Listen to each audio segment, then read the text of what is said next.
example, because I love Nantucket. I think this is one of the most beautiful places in the country.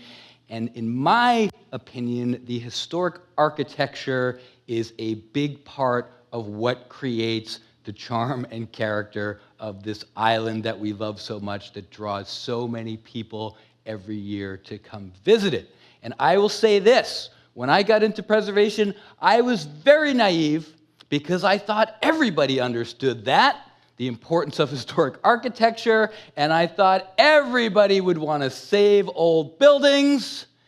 And what did I learn very quickly? Does everybody want to save old buildings?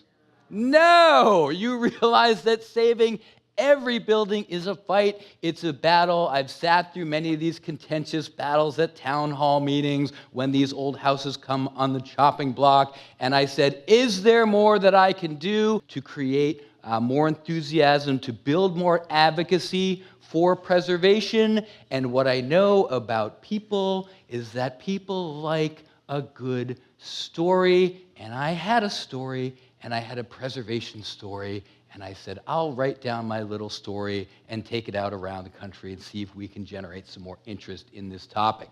So my wife and I, my lovely wife Liz, we bought a house in Pembroke, Massachusetts on the South Shore. It was built in 1702. One night in the early stages of this, we just bought this house. We're excited about it. My wife always wanted to buy a big house because she wanted to have friends and family over and host. And she comes up with an idea. She says, why don't we host next year's Thanksgiving in the house?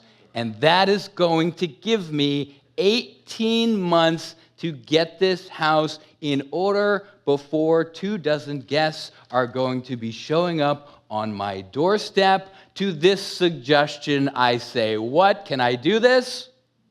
Of course I can, people. 18 months, that is all the time in the world. What could possibly go wrong?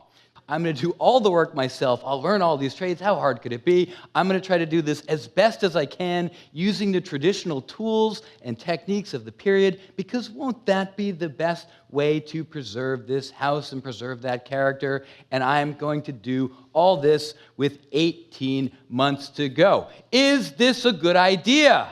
No, this is not a good idea. Am I going to do it anyway? Of course I am.